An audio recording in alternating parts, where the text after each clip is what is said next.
Nagpapatuloy po ang ating mga pagtuturo patungkol sa ikalimang serye at ito ay may kaugnayan sa laying of hands. Sa pagkakataong ito, tatalakayin natin ang ikalawang aralin, pagpapatong ng mga kamay para sa pagpapala. Sa ating pong susing talata, ito ay masumpungan sa Genesis chapter 48 verse 14. Sabi dito, "Ngunit iniunat ni Israel ang kanyang kanang kamay at ipinatong sa ulo ni Ephraim na mas bata. At habang itinitiklop ang kanyang mga braso, ipinatok ang kanyang kaliwang kamay sa ulo ni Manase, kahit na si Manases ang panganay." Merong kapangyarihan ang paghipo o pagpatong ng kamay. Ito ay may malalim na kahulugan. Ang paghipo ng isang tao, isang simpleng pakikipagkamay, paghiyakap, o tapik sa balikat. Lahat ng ito ay nagsasabi ng presensya, pagtanggap, at pag-ibig. Sa kasulatan, ang pagpapatong ng kamay ay hindi lamang pisikal na pagkilos. Ito ay may banal na kahulugan. Isa itong espiritual na gawain na may dakilang kapangyarihan at layunin. Ngayon, pag-aaralan natin ang isa sa mga pinakaunang pagkakataon ng ganitong gawain sa Biblia. Nang ipinatong ni Jacob o Israel ang kanyang mga kamay sa kanyang mga apo na sina Ephraim at Manase upang pagpalain sila. Ang simpleng tagpong ito ay naging makapangyarihang pagpapahayag ng spiritual na katotohanan. Sa pamamagitan ng kilos na ito, makikita natin kung paano na ipapasa ang pabor ng Diyos, ang tipan, at ang pagpapalang pangsalin lahi sa pamamagitan ng pagpapatong ng mga kamay. Ang gawa ng pagpapala, prophetic yung kilos ni Jacob. Sinasabi sa Genesis chapter 48 verse 14 na bago pumanaw si Jacob, sadyang itinawid niya ang kanyang mga braso at ipinatong ang kanyang kamay sa ulo ni Ephraim, ang mas bata, at ang kaliwang kamay naman ay kay Manase, ang panganay. Tinangka ni Jose na itama siya, ngunit si Jacob ay ginagabayan ng Espiritu ng Diyos. Hindi damdamin ang nagtulak kay Jacob, kundi paghahayag ng propetikong katotohanan. Ang kanyang mga kamay ay hindi lamang nagpapahayag ng pagmamahal sa kanyang mga apo, kundi naglalahad ng kalooban ng Diyos. Pinahayag niya na si Ephraim ay magiging mas dakila kaysa kay Manase at pareho silang magiging bahagi ng mga tumanggap ng mga pangako ng tipan.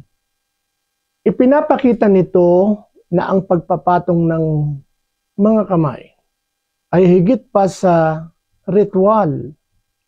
Isa itong daluyan ng spiritual na paglilipat ng pagpapala, pabor, at tadhana. Ang pagpapala ni Jacob ay humuhubog sa hinaharap ng dalawang lipi ng Israel. Ang pagpapatong ng kamay ay bilang daluyan ng tipan at pabor. Sa buong lumang tipan, ginagamit ang pagpapatong ng kamay upang ipagkaloob ang pagpapala. Book of Numbers chapter 27 verse 18. Ipinatong ni Moses ang kanyang kamay kay Joshua. Ilagay ang spiritual na otoridad, yan din, isa yan sa dahilan nagpapatong ng kamay. At ganun din, ihandog ang mga alay. Sa Leviticus chapter 1 verse 4, ipinatong ng mga sumasamba ang kamay sa hayop na kanilang iaalay. At ang pagpapatong ng kamay ay upang pagtibayin ang pamumuno. Sa kaso ni Jacob, ipinasa niya ang tipan na ipinangako ng Diyos kina Abraham at Isaac.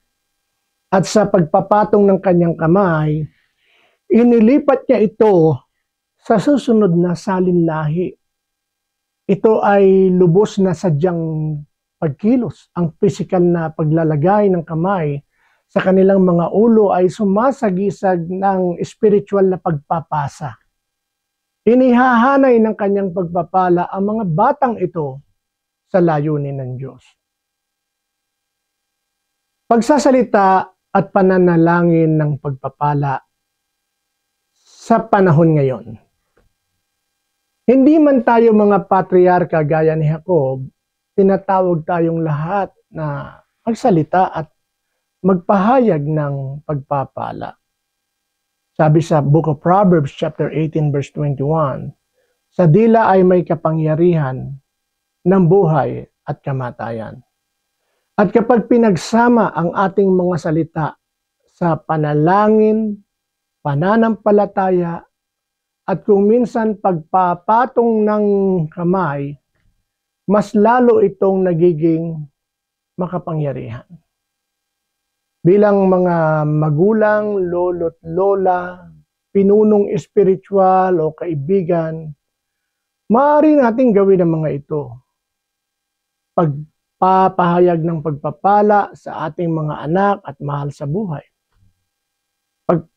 Pagpapatong ng kamay sa mga may sakit at pananalangin para sa kagalingan. Mark chapter 16 verse 18.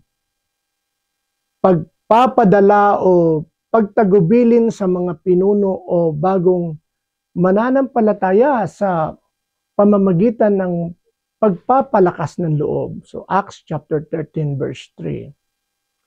Ang spiritual na prinsipyo ay mananatili. Ginagamit ng Diyos ang paghipo ng tao at mga salitang may pananampalataya upang maipasa ang kanyang biyaya. Ito rin maaaring may kaugnayan sa pagpapala sa susunod na salinlahi. Binasbasa ni Jacob sina Ephraim at Manase, hindi lamang para sa sarili nilang kapakanan, kundi para sa kinabukasan ng bayan ng Diyos. Ang pagpapalang binibigkas natin sa iba ngayon ay maaaring makaapekto sa susunod na mga henerasyon. Huwag mong maliitin ang papel mo sa buhay ng iba.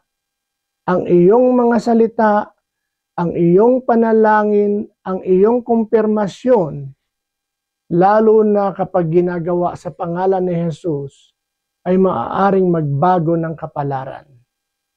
Magsalita ng mga salitang nagbibigay buhay.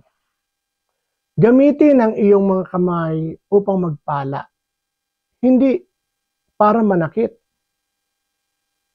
Magtapat ka ng kamay sa panalangin o maglapat ng kamay sa panalangin upang kumpirmahin ang pangako ng Diyos, upang magtalaga, magpalakas ng loob, at magpala ng may pananampalataya. Bilang pangwakas, tulad ng ginawa ni Jacob sa kanyang mga apo, tayo rin ay tinatawag na ipasa ang mga spiritual na pagpapala.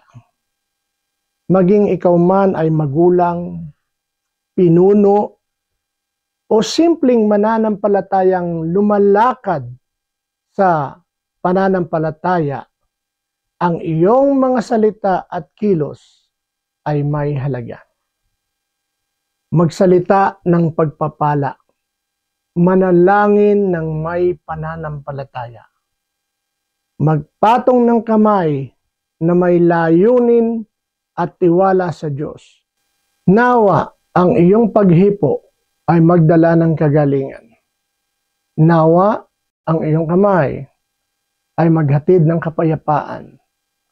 At nawa ang iyong pagpapala ay umabot lampas sa kasalukuyan at magpatuloy hanggang sa walang hanggan. Salamat po.